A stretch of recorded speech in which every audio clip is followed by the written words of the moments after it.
Good morning. Good morning. Hello. Good morning. Welcome once again to Dork Duck Daily, the show with all the news you nerd and the extra trimmings.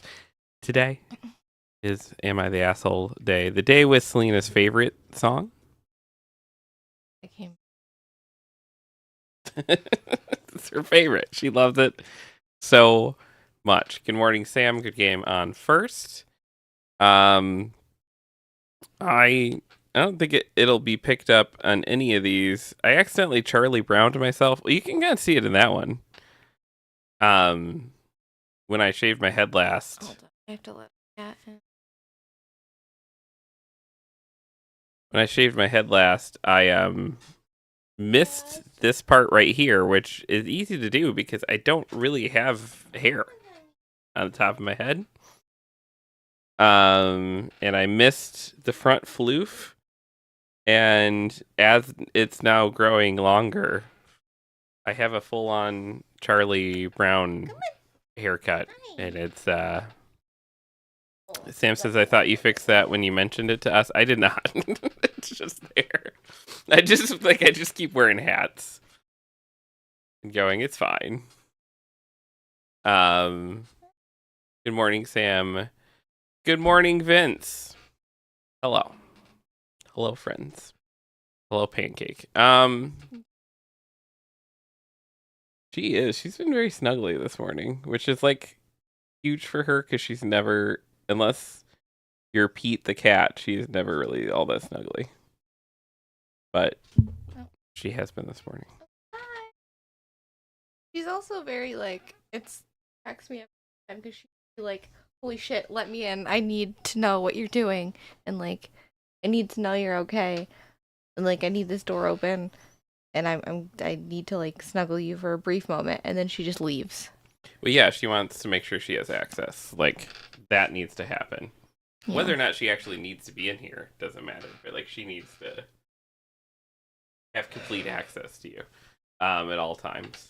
Very sweet. Yeah? This morning, I was still sleeping, and I felt her get up into the bed and lay down and just sit. She didn't snuggle. She just sat on me. Well, I was sitting here setting up the stream, and you were still asleep.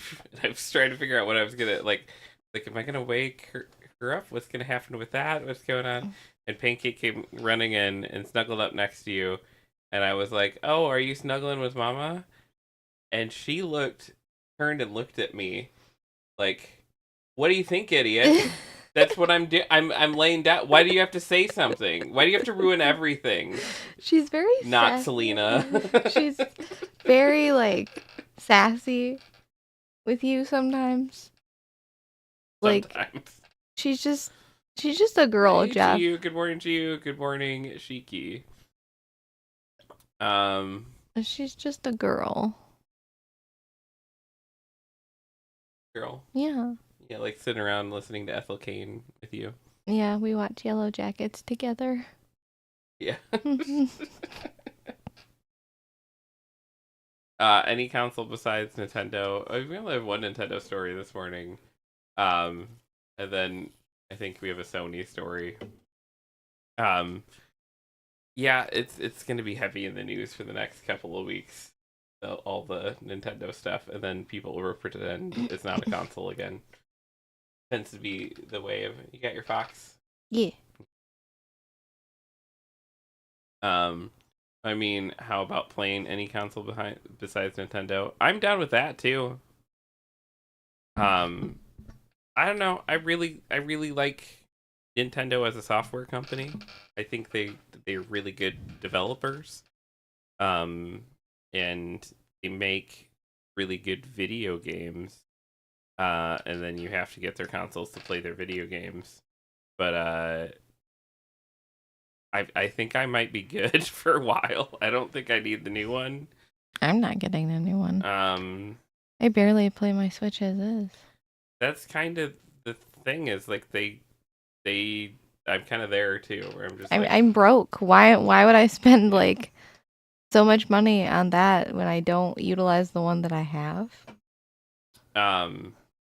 You know what I end up playing a lot because the Xbox Game Pass. The Xbox, and I'm continuing to really enjoy what Bro, is it? your South of soundboard is so fucking dusty. Holy shit. Do you see how dusty your soundboard is? It's dusty. Yeah, I know. Oh my god. I am always so It's just the sun is hitting it right now. So I'm always so floored as to how dusty our belongings are that we actually use like on a daily basis. Yeah. Yeah. Really weird. Hugh says I obsessively played my Switch, my most played console, and I'm not getting a Switch too. Cheeky says I just want them to add a GameCube emulator to Switch 1. Assholes. Yeah, they're just doing that on the Switch 2, which is mean. Cheeky says the soundboard's name is Dusty. It's very fitting. It's like covered in an inch of dust. Sam says it's a really bold move to launch a console and overprice games while the global market is spiraling. Yeah. I just want them like their fans.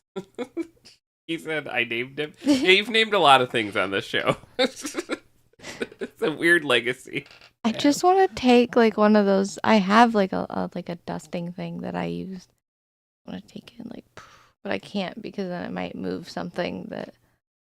You can, as long as like you do it like you do it on like a Friday or something, and you're like, "Hey, Jeff, I adjusted this. I might have hit something," and so then I just don't know that it's even worth it because I feel like it's just gonna get dusty again.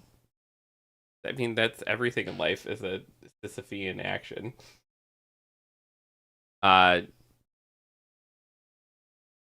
He said Nintendo hates us. It's not surprising.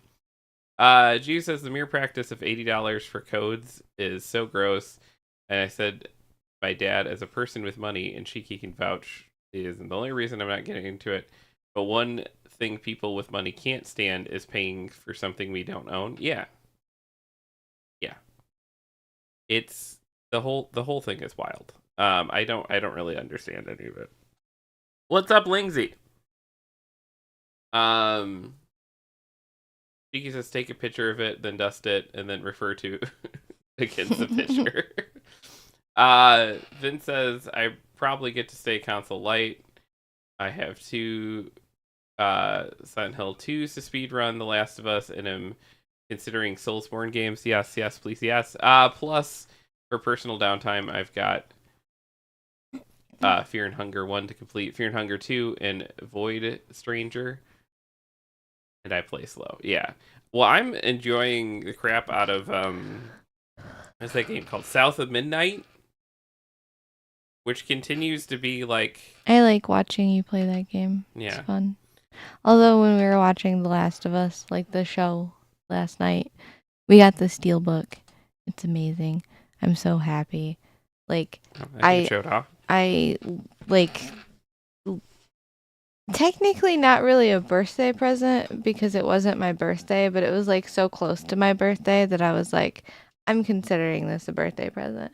But we got season 1 on Steelbook, and we were watching it last night, and then Jeff just randomly was like, I think that this disc only has 2 episodes, so I'm gonna switch to playing a game. And I was like, I can't, like, I just wanted to watch The Last of Us, but also I like watching Jeff play that game, so it was okay. It's so pretty.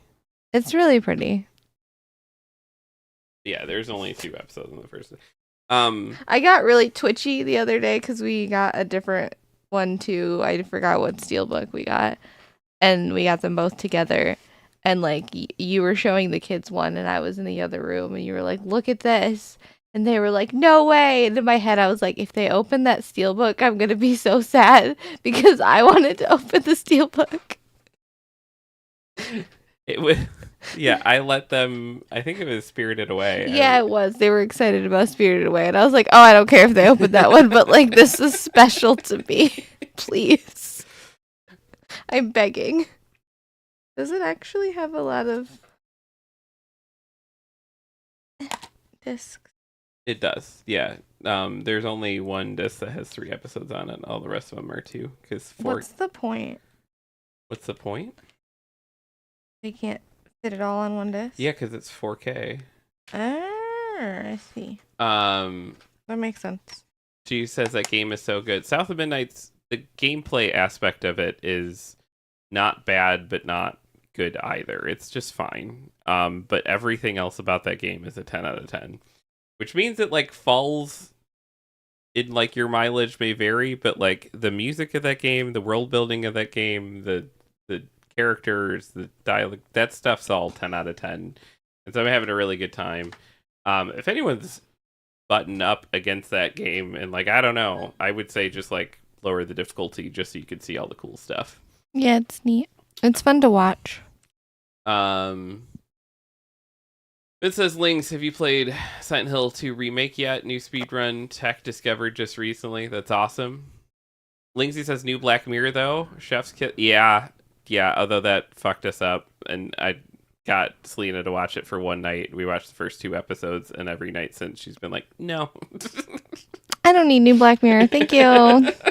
No, I sat down and watched the first 2, and I was like, oh, so this is why I don't watch these. Like, they make me so sad. And, like, The Last of Us makes me sad in a different way.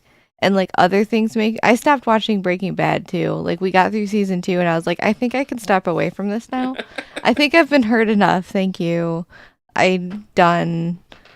I also just keep having this like realization that like, holy shit, I was watching this show when I was like 10 years old with my mother. Breaking Bad, yeah. And every like time you say that, I'm like, what? Why? just bonding things. I was so like, holy shit, I was so disassociated as a kid because, like, none of that stuff. Well, I mean, I'm sure it affected me, but, like, I wasn't like, oh my God. And now I'm like, oh my God. Like, yeah. At least it's a testament that I'm actually feeling the things I'm supposed to feel as a 30-year-old woman. We got there eventually. It took a little bit of time. Just a little bit. Sam says I'm updating my stream notes with Shiki's VODs. I hit my month off last year, so there's just a wave of a bunch of Shiki streams or people waiting for their next part of games I will be in the middle of. G says, I kind of thought the protagonist might bore me because it gave me Telltale Walking Dead vibes, but no, she's fleshed out and good. Yeah, that game's great. The whole franchise, look at someone who lives in Florida. The whole swampy Southerners are rarely given diverse personalities, and I was pleased they understood we have different swamp cultures. Yeah, and you see them butt up against each other.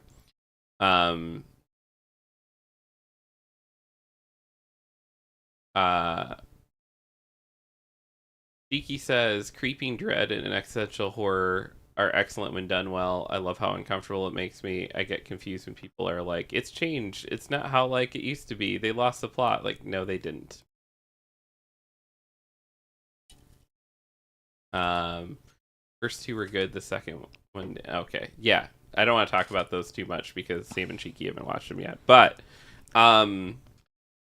new Black Mirror, very good. And there is a cool, I won't say more because again I don't want to spoil it, but my favorite thing about the second episode is that people get different versions of it, and it's a neat idea.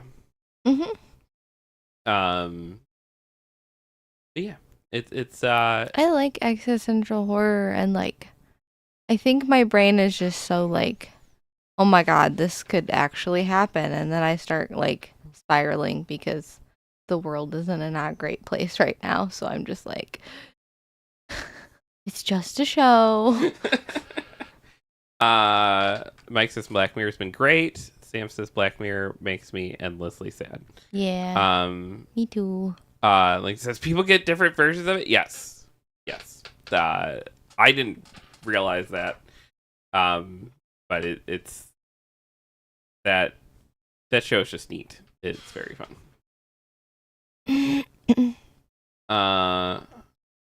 She says, I like The Last of Us doing what Jurassic Park did. More things need to do that. I don't know what the correlation is there. Lingsy, I will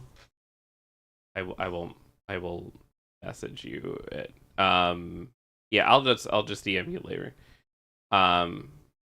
Oh yeah, Walking Dead did that too, where it was just like, um, they did different. Even if you watch, even if you read all of The Walking Dead and then watched the show, it zigged and zagged in different ways than the comic book did. Like different people, um, went in The Walking Dead from. It's interesting because it's like I am one of those people that I like something to be close to the source material, but like when it's like exactly like the source material, that is very difficult for me because like I feel like in order for like things flow differently in a book than they would in a TV show, and things flow differently in a comic book than they would in a TV show, and things flow differently in a game than they would in a TV show. Yeah. It's like nothing can be like side by side like that. So like it's fine to want that. I just personally am like I like when I can get more from a thing even if it's a little different. Yeah. Like she says, I like minor changes here and there. I don't want shot for shot. As long as they don't cast Bella Ramsey. Oh my god, don't talk to me about it. I get so angry when people hate on them and I just like I can't do it. I can't even open a fucking TikTok, which I shouldn't be opening TikTok while the new season is coming out anyway cuz there's slight spoilers, but like I'm still just like I can't even look at the comments of a TikTok without getting angry and just I'm so done with people and their nonsensical cruel ways. Like just go away if you're hateful. They have cast that show not for exact look-alike, but for vibes, and they've done a really, really good job. It's like Pedro Pascal does not look identical to Joel either. No. In so many ways, he does not. But he gets the vibes of Joel perfectly. Yeah, and it's like I know you're a fan, but like all across the board, all the casting of that show, they nail the vibes of those characters more than they nail like the exact look, and that's so much more important to me. Like you could get a actress who looks identical to Ellie, and she could be terrible at acting and not nail the vibe of Ellie, and I would be like, why are we watching this show? What is happening? Yeah. Mike says, don't change things, but flesh them out. She says, yeah, I'm going to be avoiding social media until I can watch it. Mike says, I love Bella and her forehead. She's perfect for Ellie, in my opinion. Yeah, she's As great. a girly with a big forehead, I appreciate the like positive forehead. Yeah. Publicity, I guess. I don't know how to word it, but sometimes we just got big foreheads. Vicky says people hate on him too a lot. They're just miserable little twats. Yeah, they all have their own subreddit where they've existed since The Last of Us Part 2, the video game, came out. They split off into their own subreddit called The Last of Us 2, and it's just this like pool of people that are like, and they post like wait, every it's called day. The Last of Us 2? Yeah. That's it? So someone looking for The Last of Us 2 subreddit might find their little cesspool? Correct. Go away. I don't think anyone who... It's because they wanted a place where they could actually be critical of that game, because you're not allowed to be critical of that game because woke. Because Neil Cuckman won't let you. Neil Cuckman, that's funny though. They do call him Neil Sorry, Cuckman. that's really funny just because his name is... Yeah, it flows very well. But also, shut up, because, like, not you shut up, but, like, those people shut up. I don't care. Get off the internet. I'm done. It's like, I don't care if you're being critical of the game or critical of the show in a way that's, like, actually productive and constructive, but the only comments I see are awful, awful insults to Bella. Yeah. And sometimes Pedro, not so much, more Bella, and just like awful derogatory comments in general. It's like if you're like, hey, I don't like how this character did this thing, that's whatever. But if you're just gonna sit there and insult someone's appearance, I literally just tend to like immediately your opinion means absolutely nothing to me. Yeah. It does not enter into my equation at all. And I don't take anything seriously after that point. G says, not to mention the whole Elliot Page was really mad they ripped off his likeness, and that was sleazy, especially with Elliot having gaming trauma due to Beyond Two Souls. I could see casting as far from him as possible. Yeah, we were saying that last night when we were watching the original season. It's just like, it's interesting because it's like, obviously,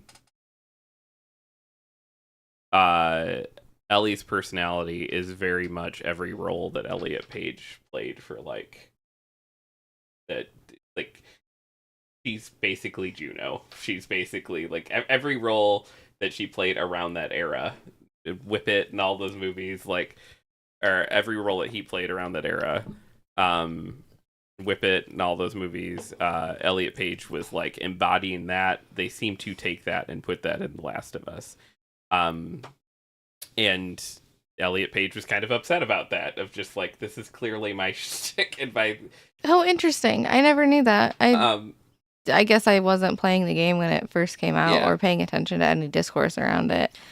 But that's the person who, it's like, in my head, if you put a gun in my head and like, okay, you need to pick an actor to play Ellie, it's like Elliot Page would be my instant, like, this, if you got him at that time, would have knocked it out of the park.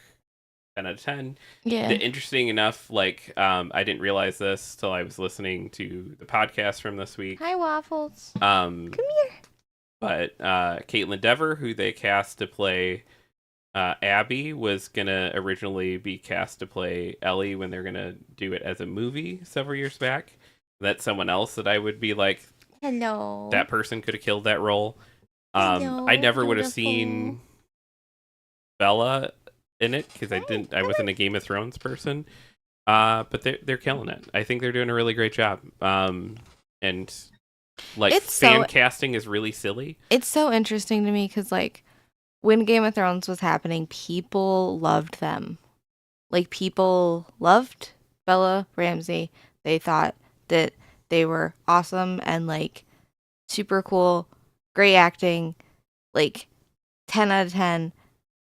And then it's interesting to me because once they now embody a character that people, I guess, somehow got in their heads either shouldn't look that way or whatever, the reasoning behind why people hate on Bella is, like, I'm sure it varies. I'm not saying that every single person who doesn't like them as a choice, like, is using this reason, but a lot of the reasoning at first was that they were not conventionally attractive. And then it turned into, well, they're just not a good actor. And it's like, are you kidding me? You guys, like, loved them in Game of Thrones. Like, everybody constantly, like, touted their character.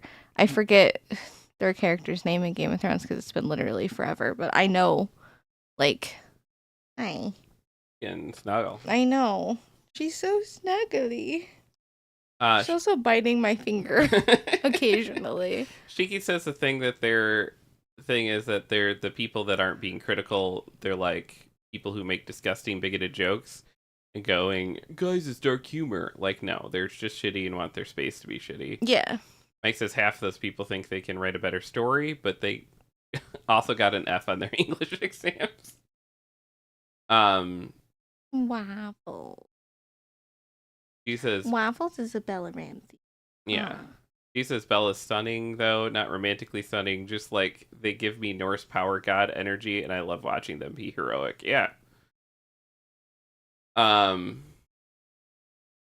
G says, like, Elliot Page was an overreacting that was kind of gross to not compensate them, and for the game he was working on at the time, literally accurately programming in his body during the shower scene. That was, I don't know anything about Beyond Two Souls. That's the first I've heard about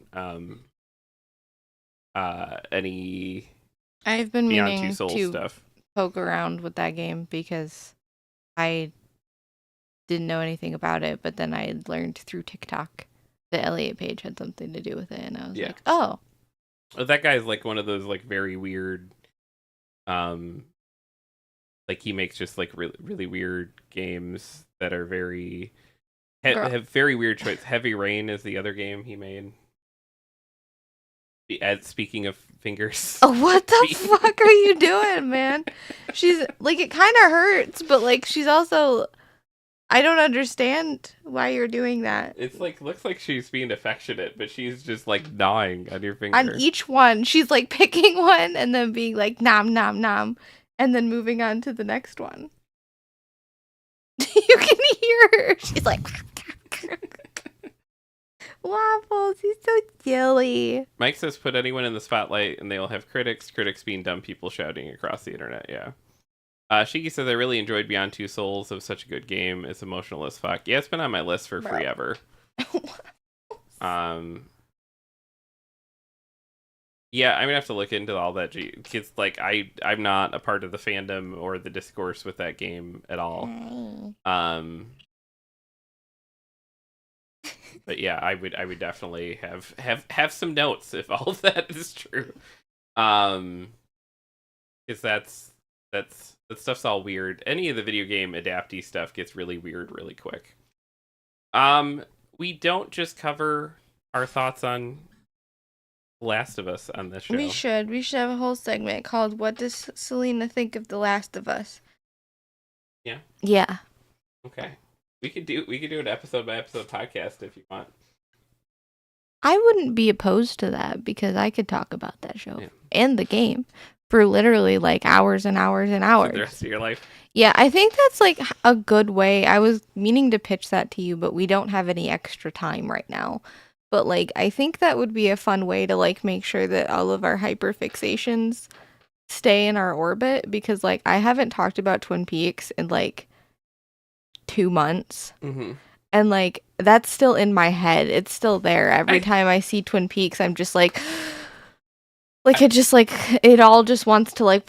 I sent you the most insane TikTok I've maybe ever seen this morning, which was a 4-minute long Norwegian music video of Let It Be, that was made in 2010, where just random 80s and 90s celebrities keep showing up, be like in the music video singing Let It Be. Mm-hmm. and like a bunch of Twin Peaks people are in it. Oh, no way. But also Steve Guttenberg, and it is the most insane thing ever. It just seems Where like did you send this to me? I sent it to you on TikTok this morning. Okay, I was gonna say, I was like, I have been watching all the TikToks that you send me, so I don't know where I missed it, but Shiki just posted a link and it didn't link. Oh wait, did it okay. I don't want to pay you money. Start your trial. No. It's $1. It's fine. No. I think you can do that thing. We like delete an element or something somehow. I don't know, bro. I don't know. I'll figure it out later. Okay. You could just literally. I tried to read that Google article. too. Is it the article detailing? Yeah. Okay, yeah. You could probably Google it. See if I open up on my phone. Sometimes they will. I'm gonna go put this back because I don't want it directly in the sunlight for some reason. I don't think that will affect it in the slightest because it's it would long term, but yeah, I know, but like right now, but for some reason I'm just so like. That was Addo. I'm trying to get to our own stream so I can get to that comment.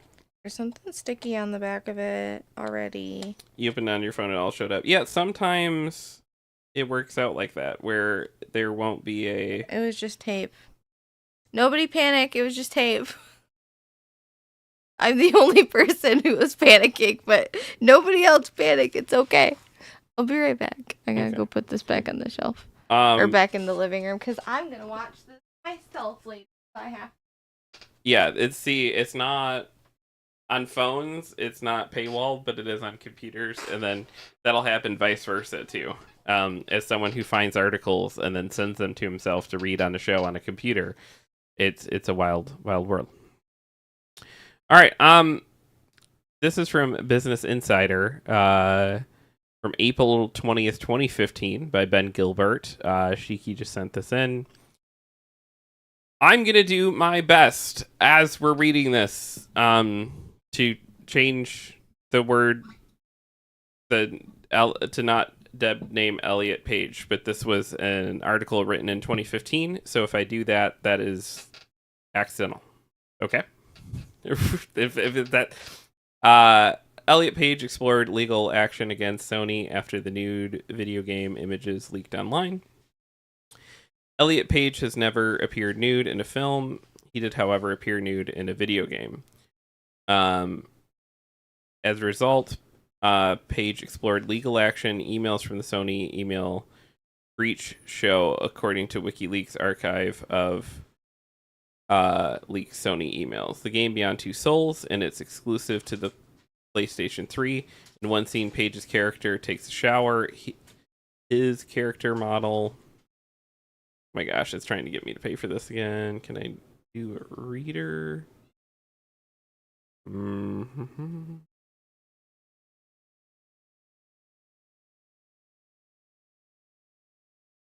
If I can get it going in reader mode or something. It's trying to do the same thing. For some reason, it really wants to...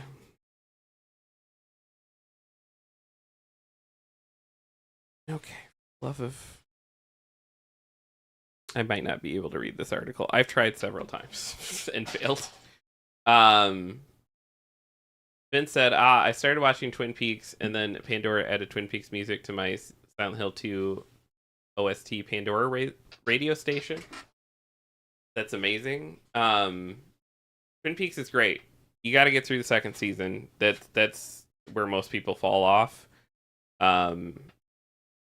The end of the start of the second season, the end of the second season are amazing, and then there's a bunch of like weird filler in the middle that is kind of a mess. But GU pasted in, Page didn't allow the game's developers to scan his naked body. Instead, programmers and artists at the game's development studio, Grant Space Quantic Dream, created a fully rendered naked model of Page's in-game character, Jody. Okay. That sucks. G said, so I'm glad Naughty Dog at least reacted to him being uncomfortable and fixed it. I feel they've been trying to step away from Elliot Page's image due to it, and you know what, good for them. And that might be part of the casting as well, you know? Are you showing off your camera? Well, I picked it up because it was on the table and it was making me nervous, but... We found this at Goodwill. Mm-hmm. For $20. Yeah, which is insane because they sell online for a ridiculous more. And I'm not like, oh my god, I have an expensive item. More than I'm like, oh my god, I have a really cool camera and like I didn't even know it existed. And Selena's been taking Polaroids and then doing the thing where you write the Sharpie on the Polaroid, including the one I found the one this morning that you accidentally took a picture of the ceiling, and it's like ceiling April 5th.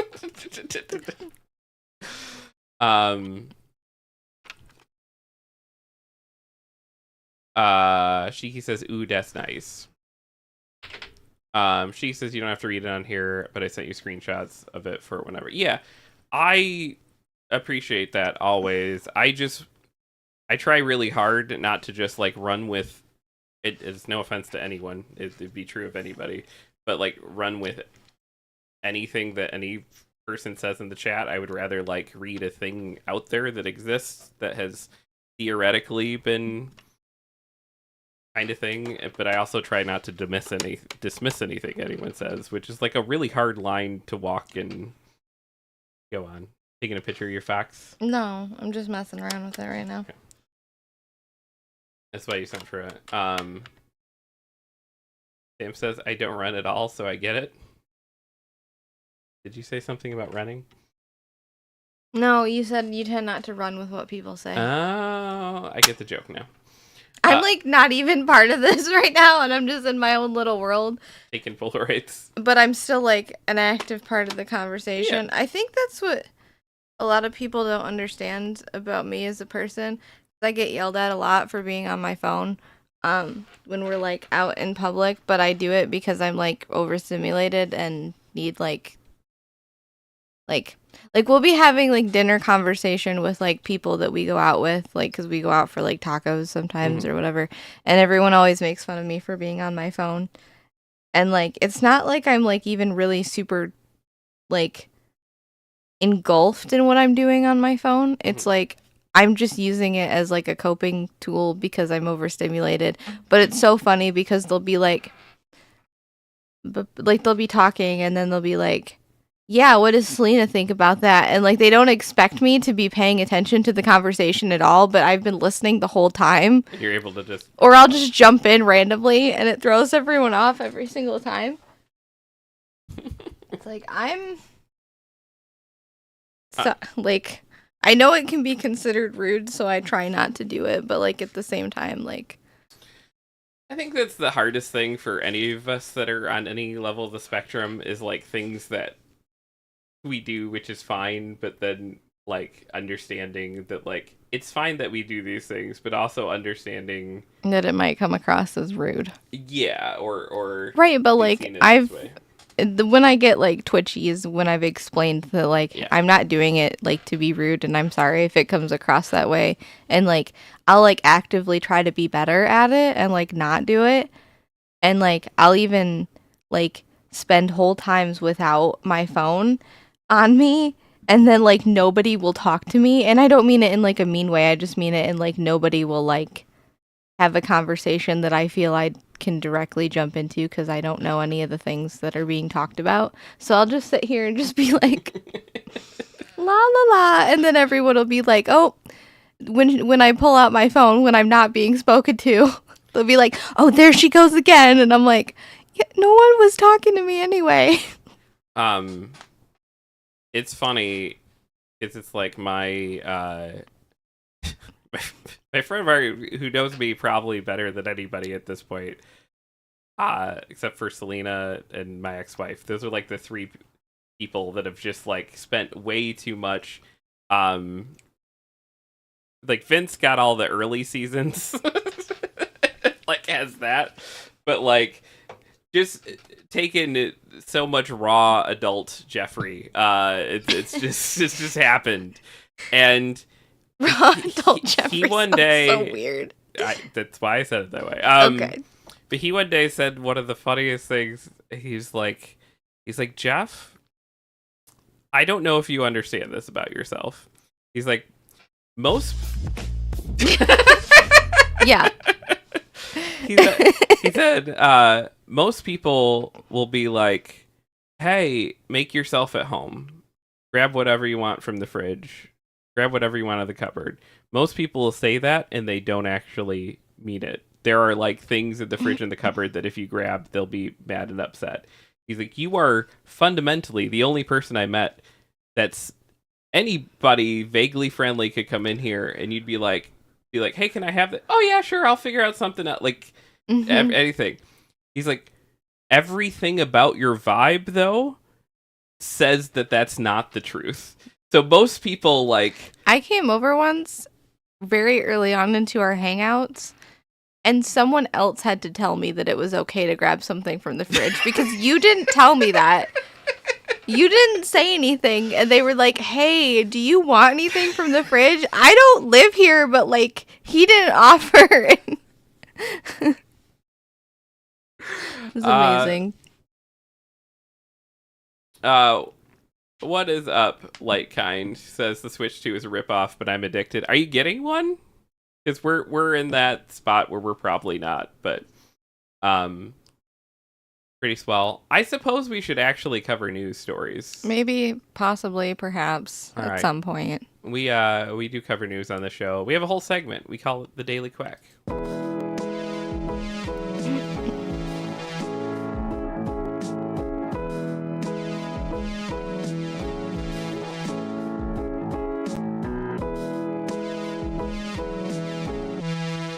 Nintendo Switch 2 tariff pre-order delay hits Canada too. This is from Rachel Weber over at IGN, who says gamers shared a collective... Okay. What was that?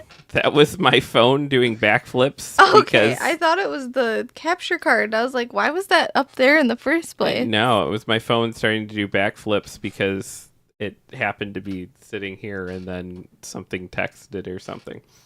It was obnoxious. Sam says, gamers share collective. Well said, Jeff's phone.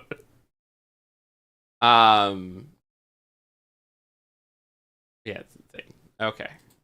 Now I got the chat up too, so I can actually see things. Let's try that again. Is the scene switcher? It is. Okay. Sorry. Where was I on Switch stuff?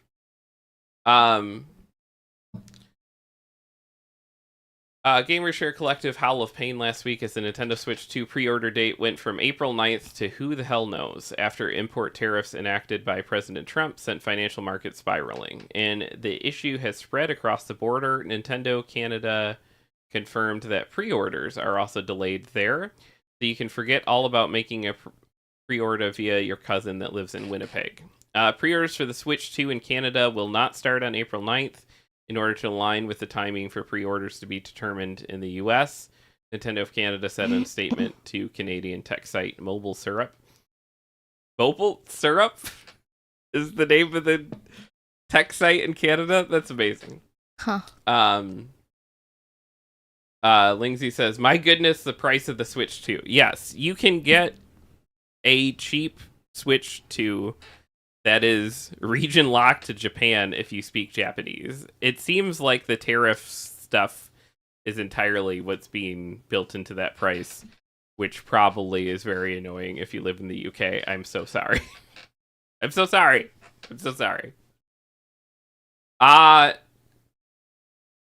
Nintendo will provide updated information on a later date. The launch date of June 5th, 2025 is unchanged. It's an echo of the statement given to IGN by Nintendo of America on April 4th, though the Canadian version doesn't specifically mention the new tariffs. G said, I forgot. And Light said, in Greece, it's 570 euros for the Switch 2 Plus Mario Kart. Oh, you forgot to turn Holly's light. Yeah, do that. Thanks are important. Well, tomorrow marks the original pre-order launch. As for other countries, Switch 2 pre-orders went live in the UK, with smaller retailers like EE Game and Smiths experiencing selling out quickly, and scalpers taking to eBay to sell their pre-orders for £500 or $639 or more compared to the retail price of $395.99 or $506. For more, check out everything we've done on Switch 2. I just can't get excited about this thing. No. Unfortunately. I just have other things I'm like excited about right now. Anyway. So like I just don't care about Switch 2. Yeah. I care that it's expensive. I care that like I care about the negative things that they're trying to shove at us. I care that it is negative, but like I'm not. Well, especially because it's not a home console anymore. It's a world where it's like you need to buy one of these for each of your kids. Like, that would be more than like a down payment on a car. I think if we bought each of our kids a Switch 2. Yes, it would be. Yeah. Yeah, we have 3 kids. Yeah. You could maybe get away with not buying the oldest one because he has his own job, but like if you're buying still our kid. But we have 5 Switches. Yeah. Because that's the reality that they were pushing us into by not being an actual home console anymore. It is a mobile thing instead. Is a handheld console. I'm just gonna get a Steam Deck. Or like one of those off-brand like mobile computers that I see on TikTok all the time. Well, it's like, and people are like, oh, you can just have one Switch, and it's like, then why the fuck can I only have one island on Animal Crossing? it is designed to push you into needing multiple ones. Light says Steam Deck is the best deal in gaming. Can confirm. Yeah, we're looking at them. I'm bad at saving money, but around the time that I do and I have that money to spend on a console, it will be a Steam Deck. I just need to get around to saving money. I'm so bad at it. Because I'm like, ooh, I have a money. I can get a trinket. And then I'm like, no, you're saving for a bigger trinket. Snoopy tried to say first an hour later. Congratulations on first.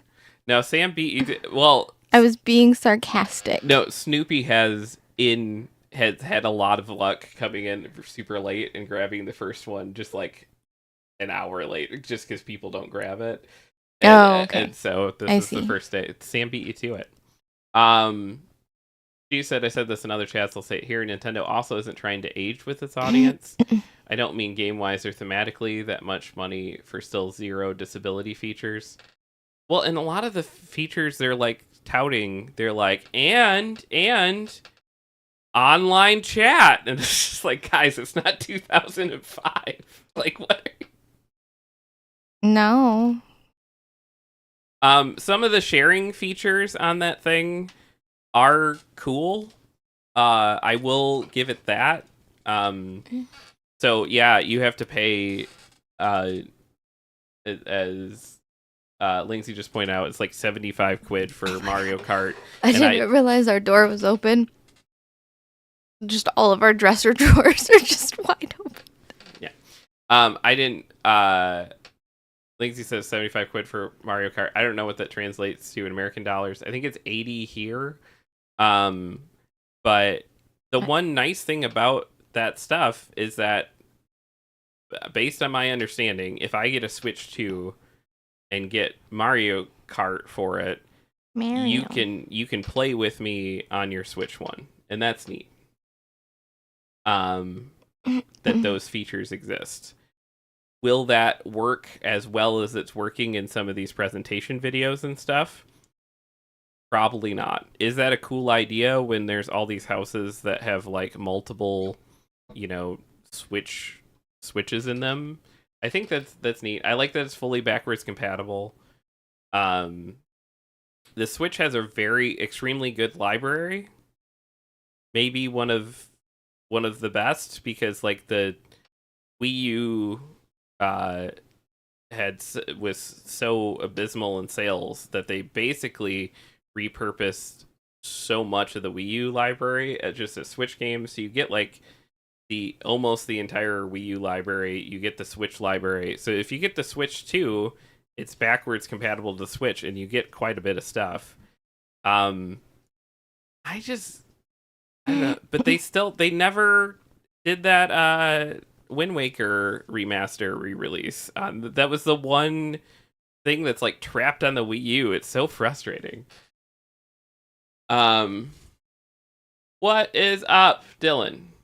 Dylan says, hi guys, I've been here but lurking like a creeper while I work. We appreciate you hanging out, man.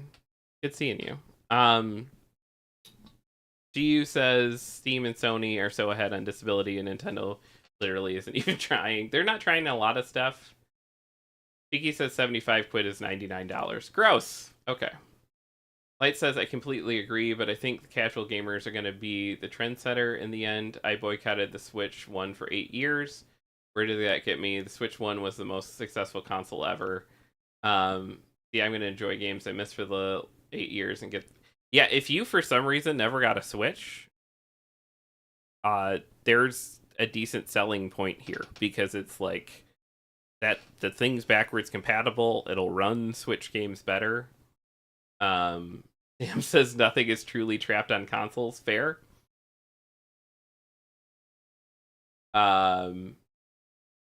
Cheeky says the issue is that many people have this exact attitude, and that's why they keep getting away with price gouging. So many people are like, LOL, my money doesn't matter, when it does.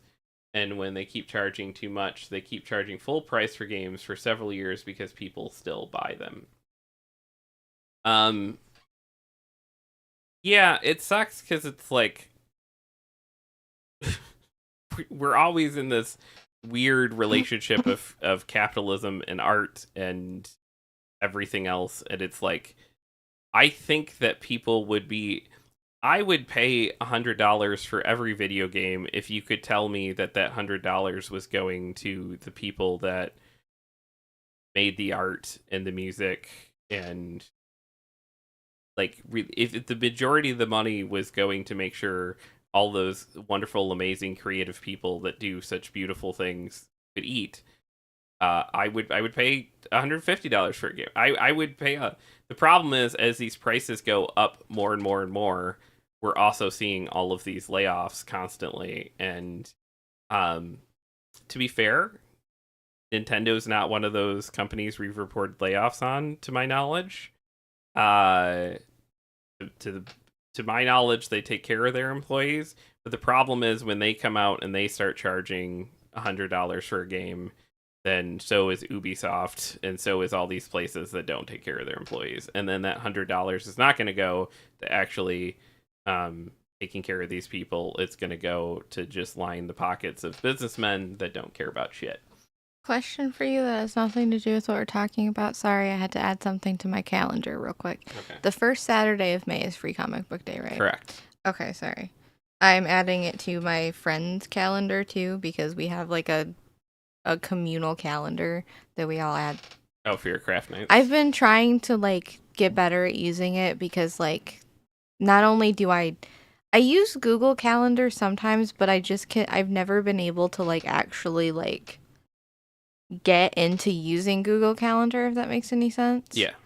And, like, in my head, for some reason, because, like, my friends are using this calendar and I can see their stuff and they can see my stuff, I'm like, oh, I should add this thing, even if it has nothing to do with them. I'm just like, oh, I just want to, like, add this thing to, So. Dylan says, I feel like Japanese gaming companies treat their employees a lot better than us. Yeah, probably. That would be my assumption as well. But I don't know. Piggy says, yeah, secondhand is how I'll be from now on. He says also Sony has 2 disability controllers. 2. Want to know why it's not 3 anymore? Because Sony made one of their features default on their basic controllers and stopped selling it. Yeah, they've been very forward with a lot of that stuff. I will say Nintendo has been these weird, like, kind of offshoot things like disability controls, parental controls, stuff that it's like every system is a little better at some than others. And the one thing that you can give credit to Nintendo is their parental controls have been the best, although it's a pretty low bar. But how walled that garden is certainly helps.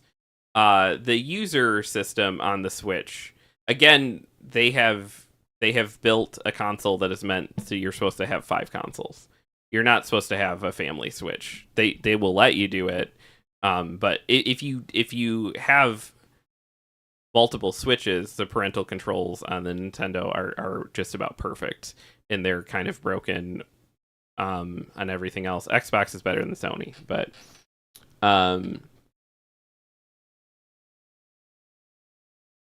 she says waiting for Nintendo to drop their prices is silly in my opinion. They haven't done it yet. I don't see them doing it in the future. If any company would, though, it would be them. Like, if they come out and this is an abject failure, they're the one company that would be like, you know what?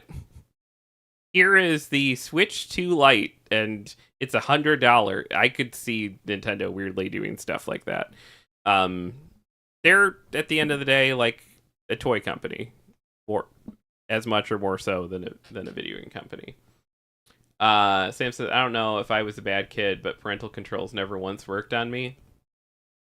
My grandparents didn't know how to set up parental controls, and so they were just like, go ahead. Join the Wild West of the internet. Have fun. Have fun, 11-year-old on the internet. I didn't have fun. I mean, I'm sure I did in some ways, but, like, no, should not have been on the internet. Supervised. Also, their version of parental control was like if I wasn't doing what I was supposed to do or like staying up too late or whatever, they would like lug the whole ass computer out of my room. But then eventually my grandma got tired of doing that, so she'd just like take the plug. But I knew where they put the plug, so I'd just go get it and then I'd plug my computer back in. Remember that era at our house when we were just unplugging the router and the kids could not figure out? Yeah. They're like, they got rid of the whole internet. How did they do it? We literally were just like out of the wall. That's the thing, Sam, though, is that it's like there's lots of studies on it. It's like our generation, and I know there's distance between us, but like my age all the way down to like down to like Selena's age and like a little bit, that age group, that generation is like so tech savvy, and the iPad generations are coming up like don't know how to do anything with computers on average the way that like the other generations do. So parental controls are way more effective than they were before, because I would break everything too. I'd figure it out, but this is a generation of just like you unplug a router and they're like, ah! What dark magic?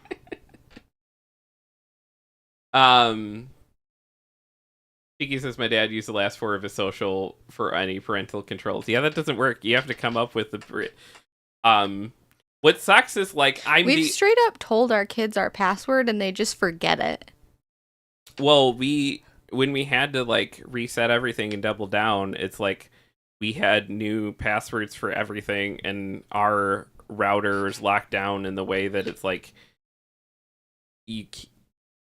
for a long time we had it where it was like if our friend came over and was like, hey, what's your Wi-Fi password? I was like, you can't hook up to it. We have to go in and allow a device to hook up before it can even hook up, because it was like that I was anything. But whenever you do stuff like that, you have to come up with a whole new password, and my brain is really sticky. And so it's really easy for me to be like, I don't know, Orange Marmaduke. Yeah. 47 is the password. And then that's great, but security falls apart because 2 seconds later, everyone's like, hey, what was that password again? Like, okay, it's Orange Marmaduke 47. But also, like, then a lot of the time, like, are you saying like we would forget the password? Yes. Or yeah, okay, I was gonna say that's what I thought you were saying, but I wasn't sure. I just can't remember for the life of me any password besides the one that I've used for the last like 10 years of my life. Mm-hmm. If I change it to anything else, it's over. It's gone. I can't remember it. Like Whereas everyone would tell you should be changing everything like every 6 months. Stop. He keeps farting, bro. Maybe said, the way to confuse, I used my gamer tag, forgot, still have to reset it. Yeah. Dude, are you good? Like, yeah, I'm fine. Why? He's just a little tooty. Can we not headbutt the comics? Thank you. He would like your attention, please. D says, like, I'm so tired of Nintendo not doing what every other game on the market does, literally everyone else. Brightness settings, contrast features, button remapping. Pete, all things here, every other game company does. And I'm not paying that much to be in agony and gamble if I can even play the game. That makes sense. I'm sorry I yelled at you for 2 and come here. Please don't head.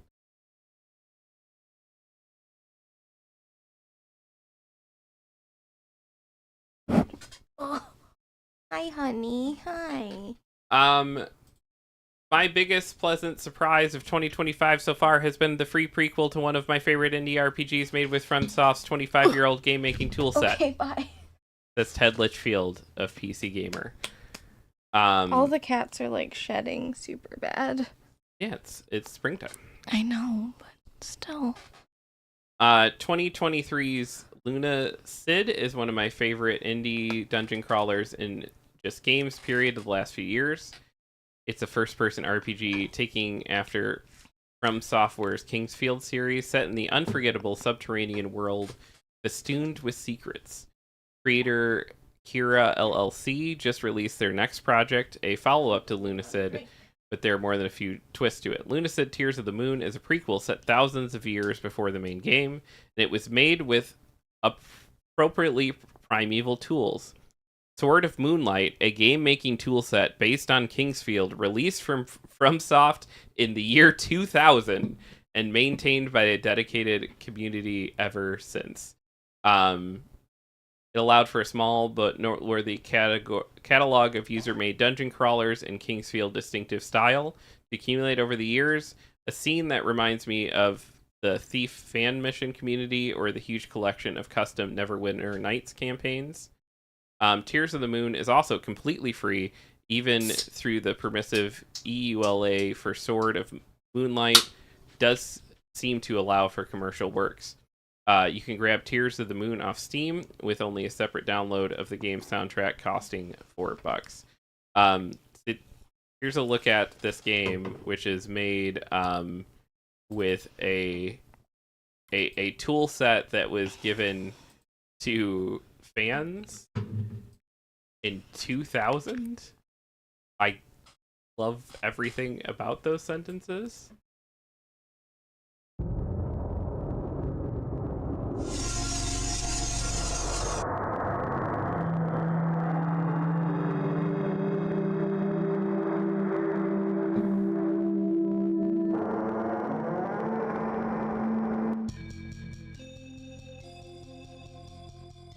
I love the music already.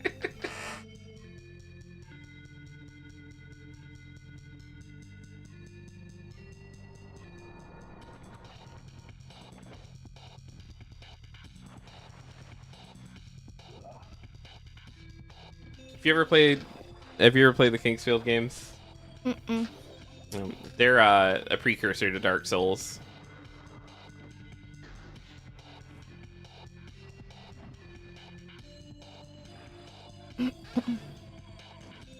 Sam says he hasn't either. Yeah, that's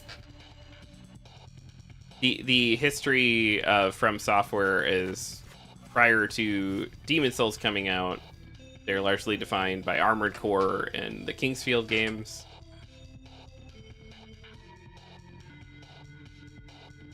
This is fucking cool that this exists. I don't know. There you go. That's completely free out there on the internets, according to Ted Litchfield at PC Gamer. It's his favorite RPG he's played all year, and it's made using fan game making tools that were given to them in the year 2000, which is neat. I like that a lot. Linky says Eternal Ring is an interesting. I forgot about that one. Sam said, I missed the start of this. Is this a remake, remaster, or something new? It's a brand new game that was made using the tool set that was given to Kingsfield players in 2000.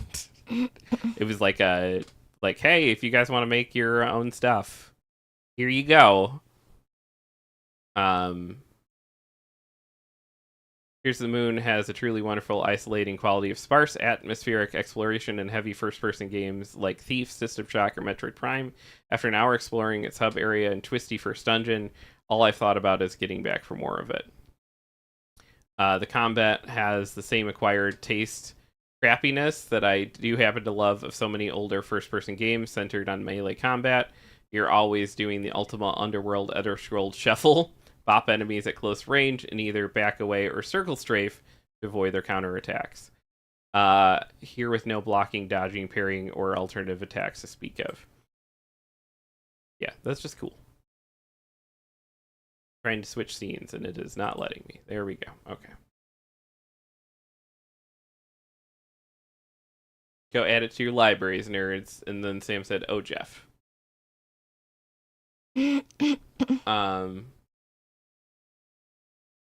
You said Echo Night Beyond is a horror game in space by some. Oh, I don't know that one at all. Sam says he'll be doing Ultima Underworld sometime soonish. Nice. Excited for that. Sony is raising the price of PS5 again. This is from Michael McWhirter. Are we? I don't even. Are we? Is this the last news story? Because besides the last one that you said that you were talking about, all of them have been kind of sad. I have a story after this that is primarily picked just to make Selena happy. This is the last one like this. The price of PlayStation 5 is going up again in some territories. Sony Interactive Entertainment announced Sunday on its PlayStation blog. Sony's latest price increases went into effect on Monday and affect customers in Europe, the UK, Australia, and New Zealand. Sony blamed a backdrop of challenging economic environment, including high inflation and fluctuating exchange rates, in a statement attributed to Isabel Tomatis, Vice President of Global Marketing at SIE. In Europe, the price of the PS5 digital edition is now 499 quid. That's a 50 quid increase. Or no, are these euros? 499 euros? I don't know. What's the C2 line symbol? I don't know what any of this is. It's now 100 more than the PS5 digital edition launch price in Europe, which was 399.99 euro. Okay. Yeah, so it's now 500 euro basically when it used to be 400 euro. Oh, there's the pound symbol. The UK is getting a pricier PS5 edition 2. It's now 429 quid. That's extra 40 compared to what the console cost last week, and 70 more than the console's original price in the UK, 359. That's a massive price hike. The fuck? Shiki says that's basically happened here too. This is the first generation that consoles have not gotten cheaper. The new consoles have gotten more expensive. My digital only PS5, which I bought at launch for $400, is you can go out and buy for $450 new now. It's kind of wild. I have been buying and experiencing video game stuff my entire life, which will be 38 years tomorrow, and never in my life have I seen consoles go up in price over the course of their console life. He says, I'm upset but less upset because honestly the PS5 is genuinely just a really powerful PC, but still cheaper than that for the quality. It's less gap, but Sony, why do this now? Yeah. I don't know. Sony previously raised the price of the PlayStation 5 in Canada, Mexico, Europe, the UK, Australia, Japan, and China back in 2022. At the time, SIE then President Jim Ryan blamed challenging economic conditions. You can only buy 2 yachts, including global inflation rates and adverse currency trends. As with the price bumps issued in 2022, customers in the US have avoided seeing the price increase on PS5 consoles in this round. Again, that's not true. They've raised the price of the discless version, and then they've kept the price of the with disc version. But if you look, there's not a lot of those out there on the market. So yeah, we've not had the price increase here.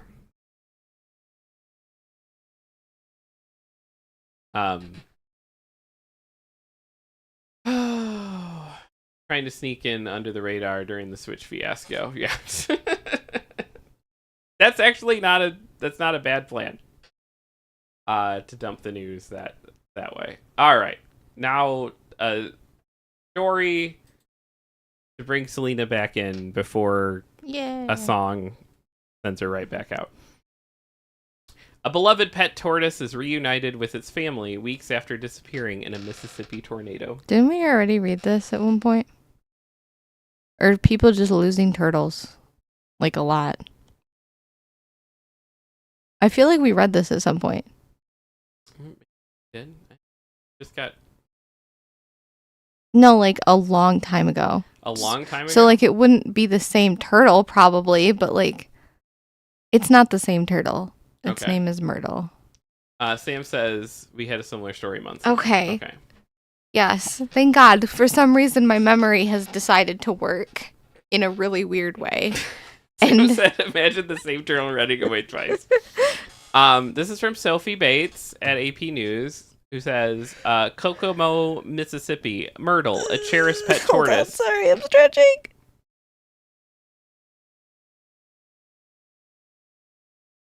Okay, I'm ready. Okay. Myrtle, a cherished pet tortoise, has been reunited with its family Myrtle the turtle. in Mississippi weeks after disappearing during a deadly tornado outbreak in March. He's been through a lot, said Myrtle's grateful owner. I like that Myrtle's a man, too. I don't know why. Very good. Wait, he's a man? He's a man named Myrtle, the Aw. turtle. He's been through a lot, said Myrtle's grateful owner, Tiffany Emanuel. I know that he knows just as much as I do that every step of the way I'm going to be there helping him, caring for him, and making sure he gets, the help he needs. The Emanuel family fled their home in the rural Kokomo area as the tornado hit on March 15th. They returned to find 2 pine trees had fallen on top of their tortoise's backyard home, and Myrtle was missing. Weeks later, a neighbor found the injured tortoise. He was taken to Central Mississippi Turtle Rescue for medical treatment on April 4th. The lady who found the tortoise called me and said she had run into the owners, said Chris C. Milbourne, the organization's founder and co-director. She said, I think they're going to be calling you. So I was excited that the owners did call and say, yep, that's my tortoise. That's my turtle. Emmanuel is now nursing Myrtle back to health. It feels good to Waffles, leave my cardigan alone. feels good to kind of have some Waffles? kind of happy out Come of here. so much sad and grief and loss. Hi, honey. Emmanuel Come said. here. Yeah. Hey, beautiful. There is Myrtle, Want to see Myrtle? the titular. You want to see Myrtle Turtle. the turtle? Yes. He's been through a lot. There was a tornado coming and it was basically right down the road, and I mean we had time to maybe grab our clothes and get in the vehicle. And it wasn't until I kind of walked to the back. The 2 pine trees, they fell directly over his house. Myrtle's house had kind of been completely demolished, and right then and there I guess I kind of got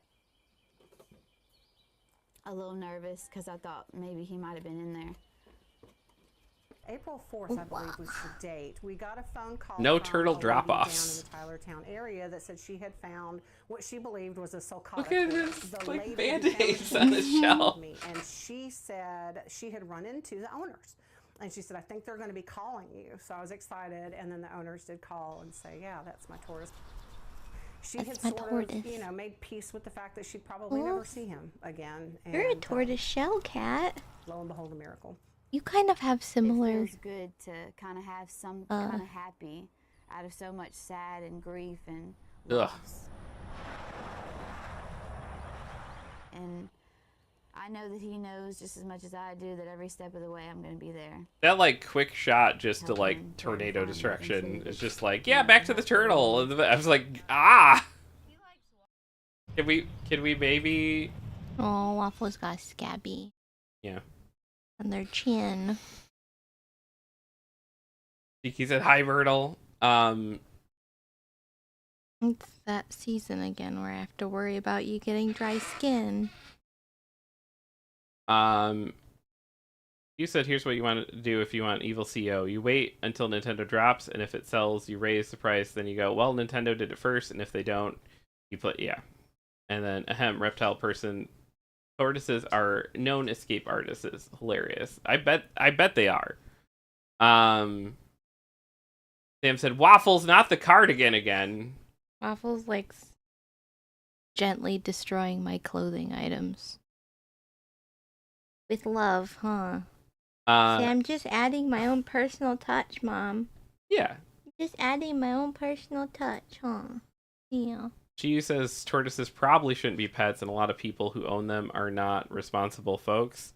I would 100% own a turtle if I had less understanding of how Okay, bye. irresponsible I actually am. Oh, gosh. Y'all are shedding so much. Every Tuesday. Sam has good news. Oh, yeah. Please share your good news. Are you just delaying me playing the song? No. Because I just take my headphones off for the song, so at this point. G says Hold on 1 second. I gotta go move that cardigan or Waffles is gonna destroy it. I wouldn't care if it was like. No, this is the second time I asked. I'm sorry. I didn't see it before. It is a very flowy cardigan. Make it unflowy. Uses tortoises and tanks. They will just bust through and never stop moving. I love turtles. I love them so much. I think they are one of the greatest things in all of creation, and I would love to own them, but I would not be able to take care of them responsibly, so I don't have them. My uncle has a turtle. Your uncle has a turtle? Not a tortoise, a turtle, like a small one. He says turtles are okay, tortoises are not turtles. Yeah. Yeah, I don't know enough to know. See, this is, again, I would not be a responsible turtle and or tortoise owner. Sam says today is the final day of National Children's Alliance. It's our business event. All the streamers together collectively have raised $26,000, which is way over the original event goal. I think Kiwi said we've tripled it. That's fucking amazing. Every time, that is awesome. Every time you play that video on your stream, for the children's advocacy centers, and I'm just like, this is such a no-brainer, smart idea. I don't know why this isn't always been just a thing that we've had all the places everywhere. They basically exist to like so that there's like trained professionals, like where kids that have gone through abuse can speak to the trained professional, and it shields kids from having to give like statements over and over and over again, and protecting the kids through that whole process. Yeah, it's pretty great. That does. And the fact that they've raised off of a bunch of beautiful, amazing streamers like Sam, $26,000 to that effort. That's amazing. I should have that video memorized with how many times I've heard it. Yeah. It's pretty great. Every Tuesday, Selena takes her headphones off for a short amount of time because we ask a very important question. Am I the asshole?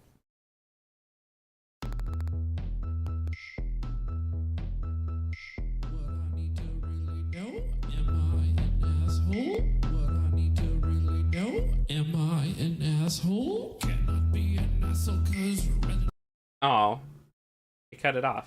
Good. Try it again. what I need to really know. Am I an asshole? What I need to really know. Am I an asshole? Cannot be an asshole cause it's Just having no context for what you're dancing to is also kind of amazing. never wrong.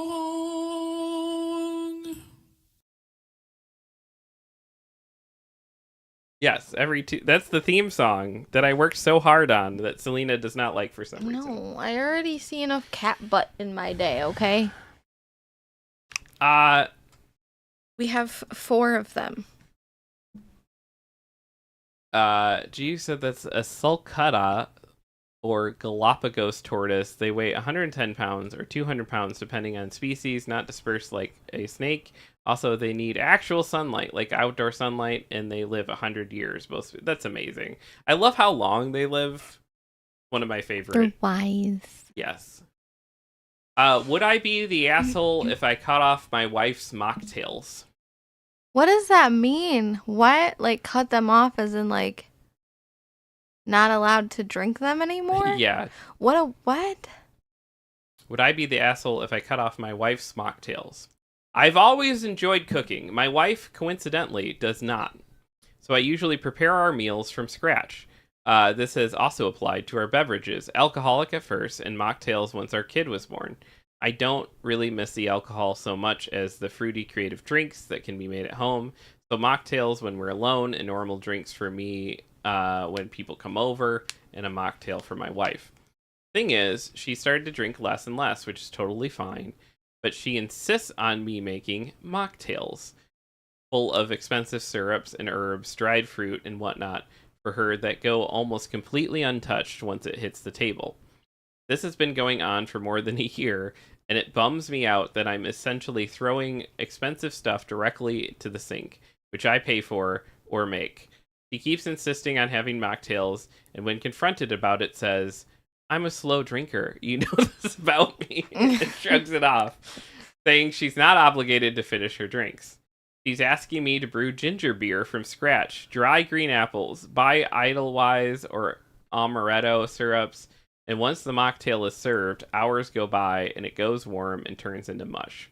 I am contemplating stopping serving her altogether or making her buy the expensive stuff, but it seems like an asshole move. Is it?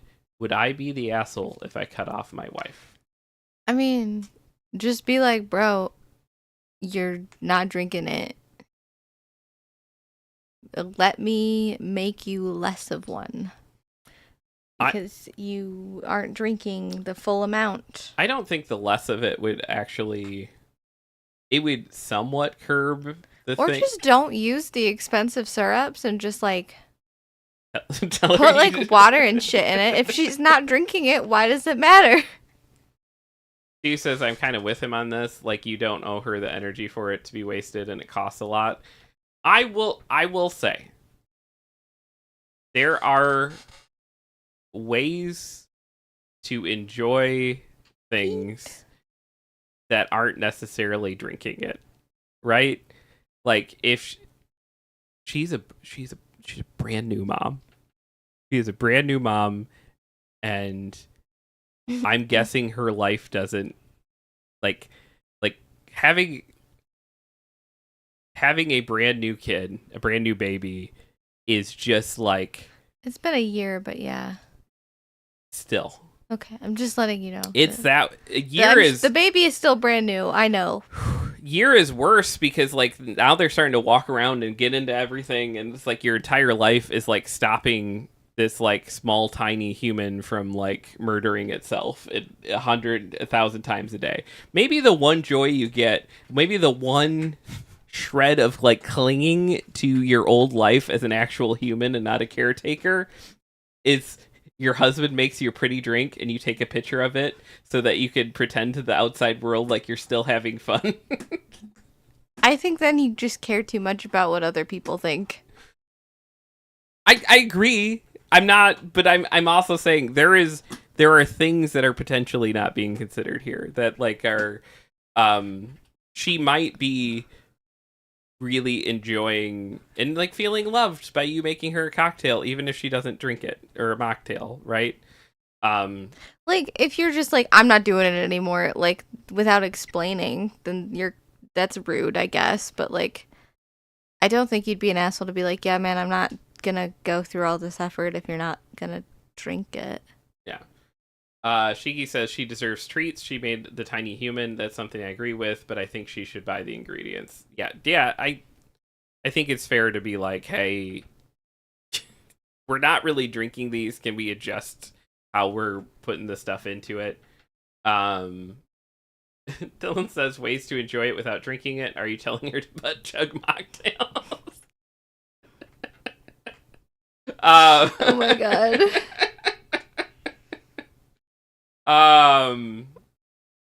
Yeah, I don't know, like, what to, I don't, it's one of those, like, a lot of these, I don't think we have enough information. That's fair. Also, is she, like, not finishing it entirely? Like, is it a full glass, or is there just, like, a little bit left? Right. Because, like, I used to get yelled at all the time for not completely finishing, like, food or, like a drink. Like, if me and my ex got, like, expensive fast food or expensive, like a milkshake that's expensive or something, if I didn't finish it, it'd be like, why did you even get it? It's like, well, I didn't. I am a very small human, so, like, anything normal... You would get mad at you for not finishing stuff? Well, because, like, it'd be expensive and be like, you wasted it, essentially. I just... that part of this is that you don't finish things, and I go like, cool, can I have that? I guess he didn't want it, or he would have his own, so, like... Okay. Yeah. Cheeky says, I don't think either of them is an asshole. I think the wife is excited about her drinkies and isn't noticing the work he's putting in versus her actually consuming the thing he made for her. I think a solid conversation about it will resolve the situation. Yeah. She said, okay, so my garbage ex claimed to be a bartender and he made me a drink once after me asking for ages. It was terrible. I couldn't finish it. But making drinks is hard, and if it costs a lot, I'd be a bit upset with that. Vince says, Jeff, that was me as a kid, too. The finishing thing? No, I was asked to finish things as a kid by a parent. We're talking about Selena and her. I mean, I technically was a child. He just wasn't my parent.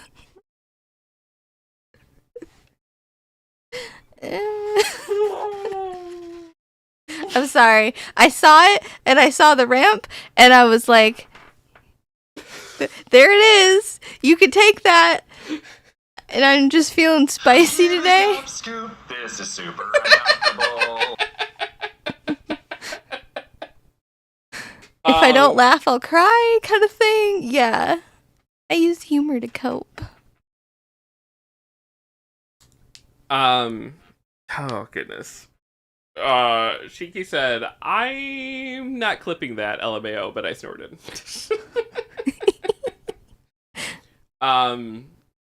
She said that mentality always annoyed me. Either you're eating it and shitting it out, or you're throwing it in the garbage. Like, you're wasting it either way, yeah. Yeah, I definitely understand, like, the dude is making these things, so it's, like, taking him effort to make the thing, and, like, and if he feels like she's not, like... After already making her dinner, too. Yeah. But again... New mom, and, like, you don't... I will say... with both siblings and ex-wife and stuff, you will be very surprised, this thing of like, oh, can we just make this small adjustment that makes complete logical sense? And you don't realize that's the one brick that is holding the entire new mom sanity. Well, also together. like routine and like things like that. Yeah, it's just all very like, you just gotta have like a chill conversation about it. I don't think that like that makes anybody an asshole. I think you just like, did he say he brought it up before? Because she said, I'm just a slow drinker. Yeah. So, like, it seems like he brought it up and she's pretty resistant. So, like, maybe he's got to be a little more. And she probably, it's one of those, it could be one of those things. We're making a lot of assumptions, but it could be one of those things, too, where, like, she wishes she was able to just, like, because there's like a lot of romanticization of like the fun life we had as a couple before we were parents. And for a second I thought you were saying our life as a couple, and I was like, I came in and the kids were here. Right. Life is still fun, but I don't know what you're talking about this before time. But like it might be like, yeah, well, we can still do this. We can do mocktails. And it's hard for her to get, even if they don't make sense and she's not enjoying them, it's hard for her to give the mocktails up. Because then it is like the admission of just like, yeah, we're not that young fun couple anymore. It's like making fun cocktails and like doing this. And like, yeah, that makes sense. Like I said, this could be a brick that as you pull it out, like, causes a complete crash out. I'm just saying, you have to be very, very delicate. If your sanity is hinging on, and this is fine, my sanity hinges on far more silly things. So, like, this is not me being like, how dare you hinge your sanity to a mocktail. That's not where I'm going with that. I am saying, though, that, like, I think something deeper needs to be discussed and looked at. GU says, if the foundation isn't that steady, that's not good. New mothers, it's a miracle. It's a miracle that, like, they remain as sane as they are. It's a lot. And it's like, there's always like dudes being like, Oh, so crazy and weird. Crazy and weird. Motherfucker, a parasite growing in their body for 10 months, stealing all their 9 food months. and 9 resources. months. You said 10. Yeah. Unless that baby is staying for an extra month. Sometimes they do. Oh, great. Making you grow out all your clothes, making you, like, look in the mirror and, like, in a fucking Instagram society, and then you're like, and it's all like, oh, it's so wonderful and beautiful, it's all for this thing. Oh, by the way, here's this Bible full of things you're no longer allowed to enjoy anymore because you're growing this parasite inside of you, so you can't have fun anymore. And then there's like 10 straight months of this, and then chill, take it down a notch, bud. You have this tiny little human who needs to be taken care of. And then most dudes don't, like, help with that. And then... I feel like when you go on these rants, you purposely don't look at the screen because Sam is telling you to chill and breathe. He's like, Jeff! And you're just faced this way so you don't have to acknowledge that you're having a little crash out right now. Did you know that statistically, the highest statistic point for a husband to cheat on his wife is after the birth of their child? Yeah, I know. Hi! I know. I'm just saying, before you take her mocktails away, maybe make sure that's not the one thing holding it all together. Yeah. Sam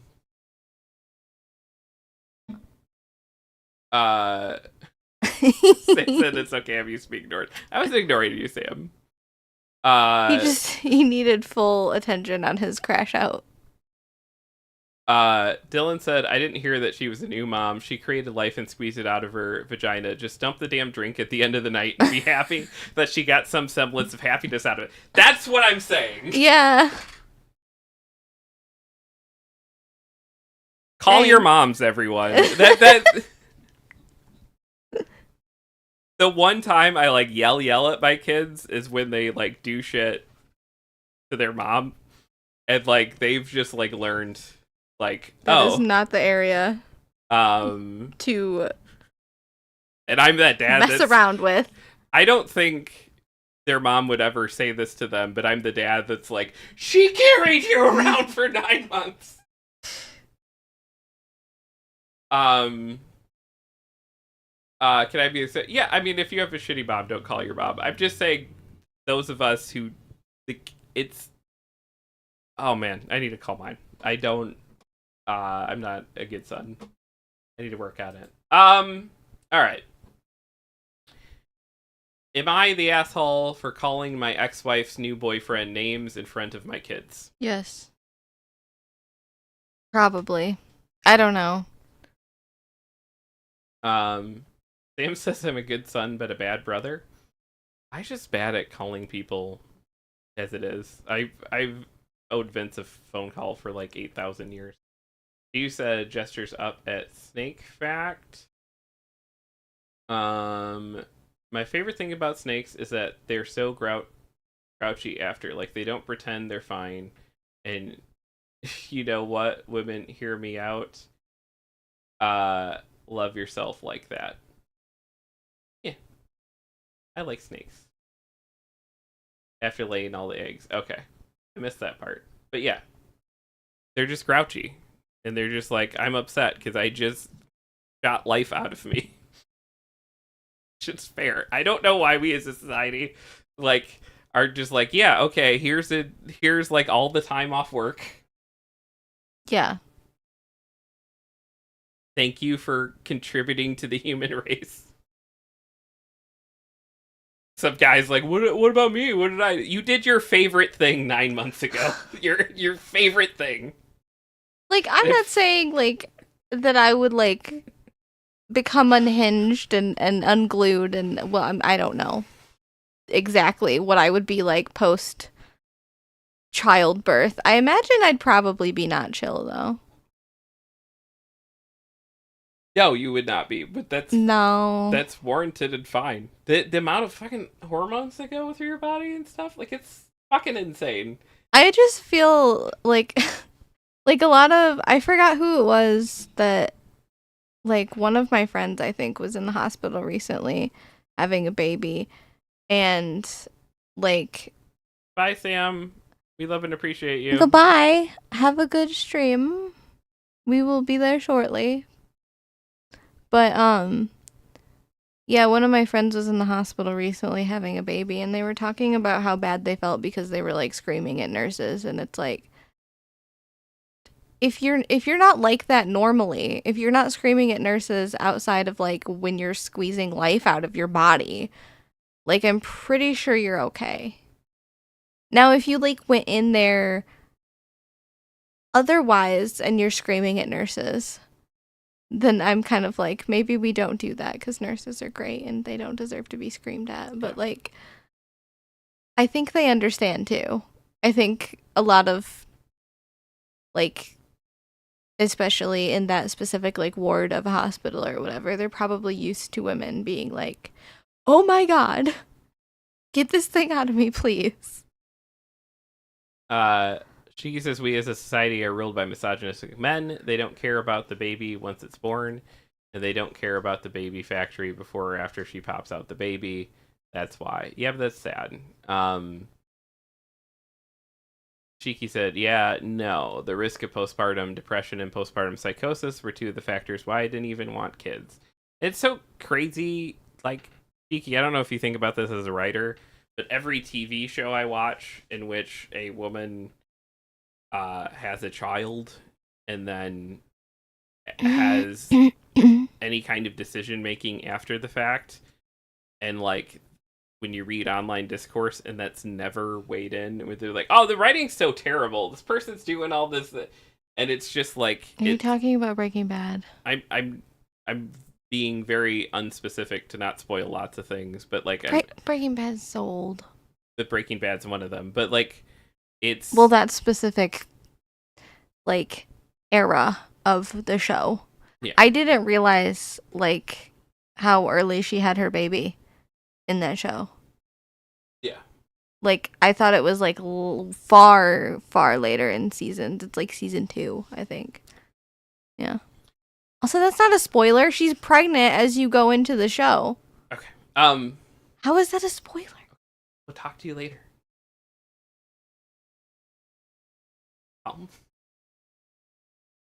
There's other shows in which there are women. Well, I'm not talking about those. But I'm talking about Breaking Bad. I know you are.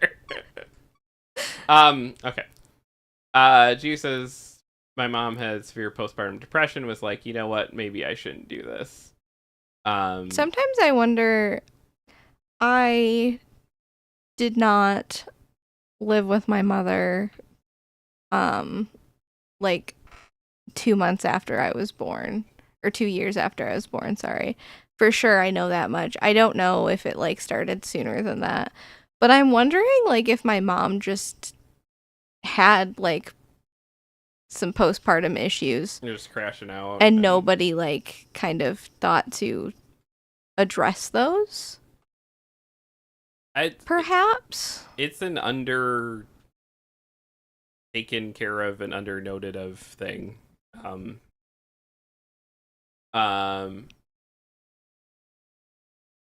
He says, let's be fair, who knows if it was postpartum NPD. Yeah. Tiki says TV is why men make stupid fucking comments about baby blues when referring to postpartum. They're oftentimes just portrayed as sad and despondent. Like that's not it. Dylan says you experience severe pain, extreme love, crippling fear, relief, loss, anxiety, embarrassment, etc. all in like 24 hours. Then you have a thing that depends on you for every facet of staying alive. Maybe we should give moms a break. Yeah, it's... all that to say, just make the fucking mocktails.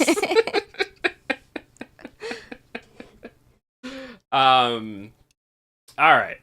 Am I the asshole for calling my ex-wife's new boyfriend names in front of my kids? Alright. I'll, 46-year-old male, make a long story short. My ex-wife, 40-year-old female, left me 2 years ago for our next-door neighbor after I found out they've been having an affair for about a year. We have 2 kids together, 5 female, 8 male. Unfortunately, the judge gave us split custody, So if I had my way, she and her new boyfriend would never come near my kids again after what they did. What does that have to do with the kids? All right. I wish they didn't have to grow up thinking this kind of behavior is acceptable. Anyways, it's been a long, painful process. I'm at my wit's end with this divorce. I'm trying to be the mature adult here. But every once in a while, I'll have a slip up and call her new boyfriend obscene names when referring to him. Sometimes maybe when the kids are within earshot. I know it's not the most mature thing to do, but I can't see why I need to be respectful towards the man who stole my wife and broke up our family. The other day, my ex-wife left me a long voicemail telling me how unacceptable it is to call this guy names in front of our kids. My guess is that one of them repeated an insult to her. Our friend wrote to me to back up my wife, claiming that I was being unfair to my kids. Out of this entire story, how the hell am I the one being immature and unfair? I know I'm not perfect, but acting like I'm the monster in the story seems excessive. Am I the asshole? Yeah, you don't need to involve your kids in this, though. Like, you're allowed to be angry at your ex-wife for cheating on you. You don't need to bring your kids into that. Like, I don't even know that that's a conversation that's ever appropriate to have with your children. Like, that, like, maybe as an adult, like when your kids are older, like, if they ever ask, like, hey, why did this happen? You have that ability then when y'all are like, or when the kids are like older, like, Yeah. like past even teenage years, I'm saying, like old enough to drink, I think is like, and like, I don't know, because as a kid, like, this isn't me saying like, oh, don't have heavy conversations with your kids, because sometimes like you should talk to your kids about stuff, just not in that particular, like, I'm gonna, and it's not even like you're like, hey, I'm angry with your mother because XYZ thing. It's like you're just shouting obscenities and the kids don't understand why. No. They just see their dad angry and shouting obscenities, and that's probably scary for them. Not to mention, like, if the only like, cheating is wrong. Yes, it's not good, and like, I'm not in any way like advocating for it in the slightest. I'm just like, there's just like so much that a kid's brain doesn't understand that you can't expect them to be like,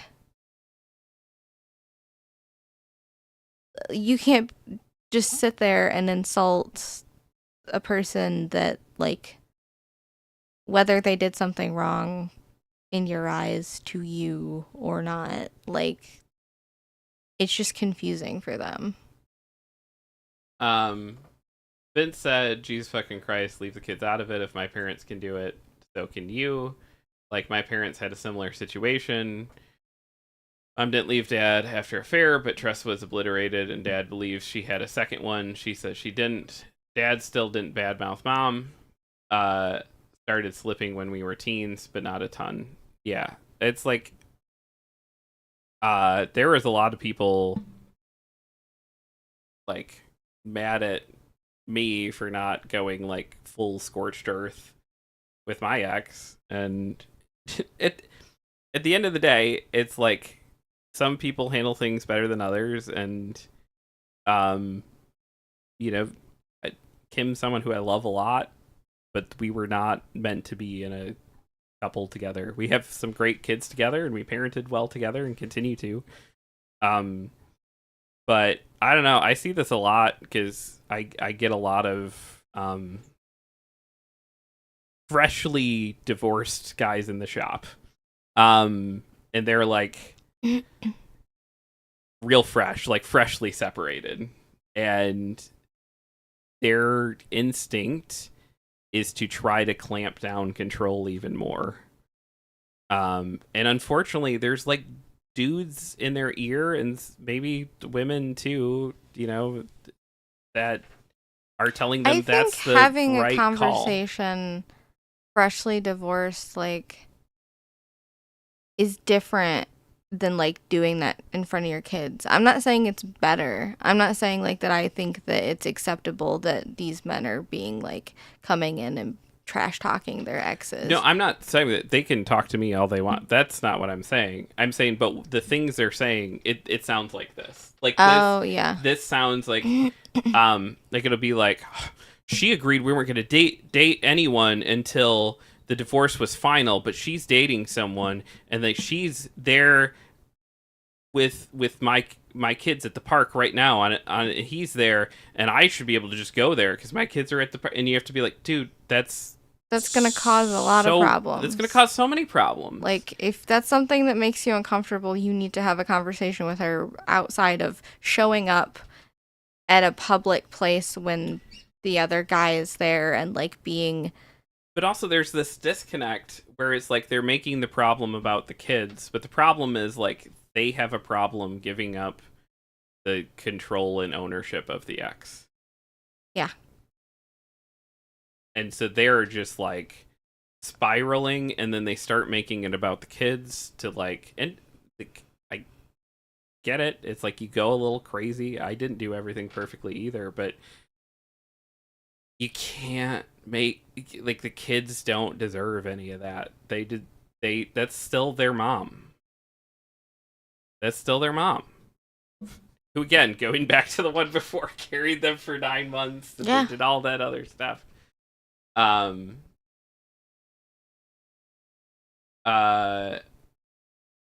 G says, I get the vibe neither is healthy in this situation, and the kids are suffering everywhere. I know I'm biased. Okay, I do this. She's giving neither parents puts the kids first. She's mad he's insulting her new man for her new man, not for her kids' sake. That could be very well true.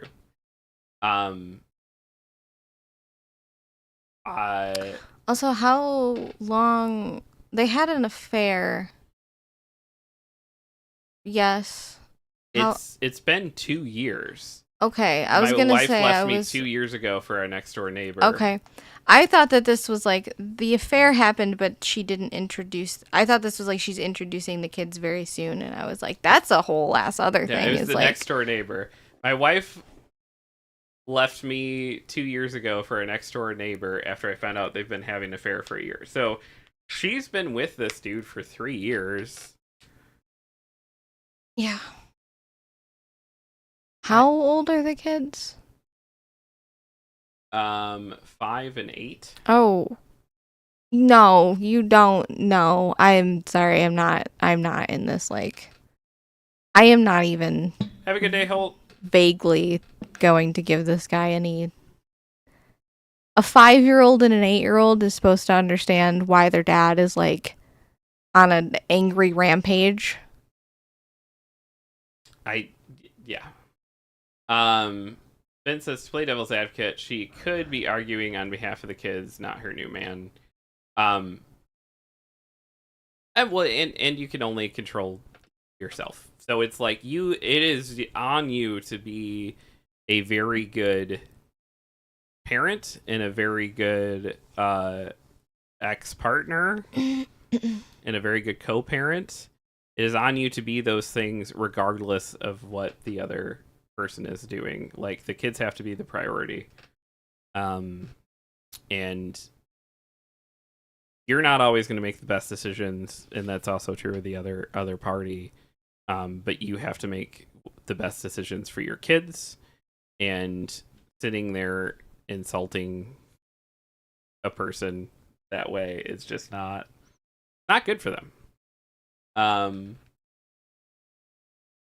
G said also the wording implied her defending her man, not like the kids, but yeah, it could, what Vince said could be the case. Shiki says, still sticking with my everyone sucks statement. I mean, the fair stuff's not good.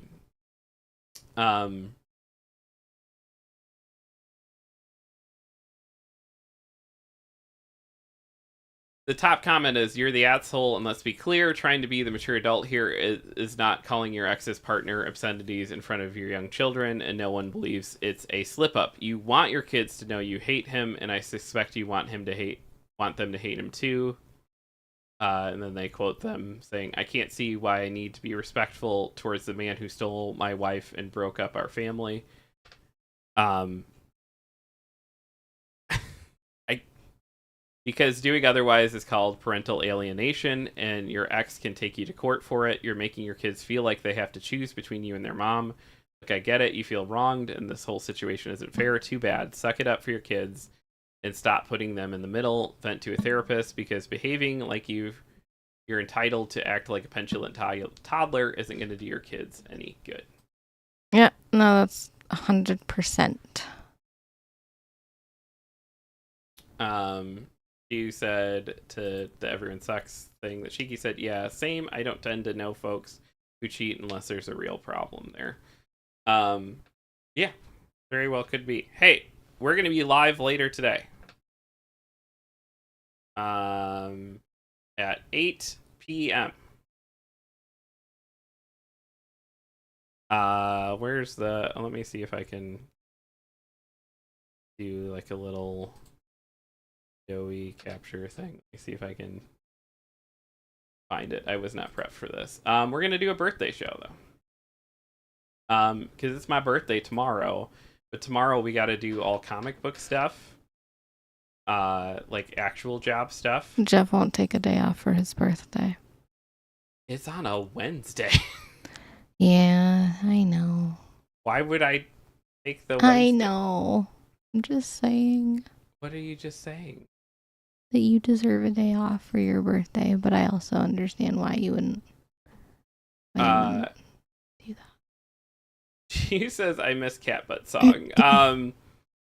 Vince says I usually don't get it either. I get it. I don't know. I always think working on your birthday it's more fun because you see more people. I guess that's true. And when I worked at Marco's on my birthday, everybody got me a cake, and like, I just basically like, I still worked, but also like it was fun. It was like a little party. Yeah. So. Well, that's what kind of cake do you want? Or not cake at all, because I know you don't really like cake. I do like pie. We're gonna be doing this tonight. From 8 to midnight. Look how long I worked on that. I did it all make it in 2 seconds yesterday. Your beard is so fluffy in that picture. Oh my goodness. Very fluffy beard. You're so cute. Oh my gosh. Sorry. Sometimes I can't hold in the like, I have a crush on you. I love you. I love you too. So we're gonna be doing that tonight from 8 to midnight. I think I got it working, and we're gonna be playing one of my favorite games from little Jeff times. Little Jeff times. Which I would go over to my aunt and uncle's house, and they had gotten it for my cousin. They had the Wishbone point and click adventure game where you play through the Odyssey that is fully voiced by the Wishbone guy. Wishbone? With all the jokes. It's great. It's great. I got it working a little bit last night, and it's neat. G says Wishbone is so good. Yeah. So I'm going to be playing that tonight at 8 p.m. and then at midnight it'll be my birthday. Yay. Are we going until midnight? Yeah. Yeah. G says I miss that show so much. Me too. It was amazing. Please go check out the YouTubes. I put a lot of work into editing Selena's first playthrough of The Last of Us 2. I got the first video of that up this week since it's timely. And Sam's got the best joke in it, so please go check that out. Also, we're selling things on Whatnot. Every single he says, okay, thank you for all the sad stories. I'm sorry. I tried to balance it with like fun game stuff and I mean, you did one fun story for me. A tortoise. That was about someone found a tortoise, yes. So if you follow that link to Whatnot, click it, and it will give you $15 to buy from us or somebody else. And regardless of how you spend that $15 free dollars, they give us some money for it. And then we're live there every Saturday night selling comic books, or you can just go down and buy stuff from us. I might start selling my jewelry on there. I have no idea. I don't know how to do that. And I don't know if I can make a separate account and sell jewelry on it. You can also just do it on the same account. That's just too much, man. Why is that too much? Because people are going to get confused. Why would people get confused? Because they're going to be like, oh, I came here for comic books. That's why it's separated by category. Yeah, but we're going to go live and they're going to be like, yay, comics. And then. Right, so you just don't bring those things into the inventory of that live show. I just like having my own things separate from our joint things sometimes. I like having my own stuff That's fine too. occasionally. That's fine too. I like my own spaces. Okay.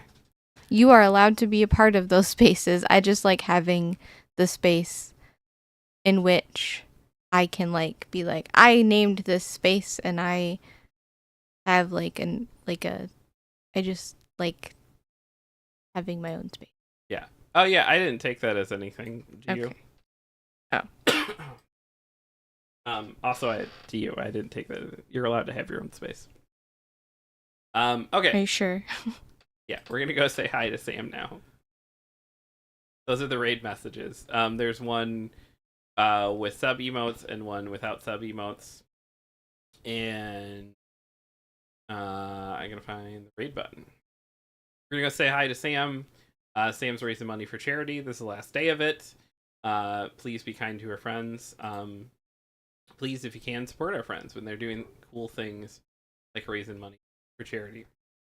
So we're gonna head over there. Be honest, be kind, be useful. Live a good fucking life. We will see you later tonight. See you later. Bye. Bye. Got to hit the button. It's okay. I'm gonna hit the button in 5 seconds.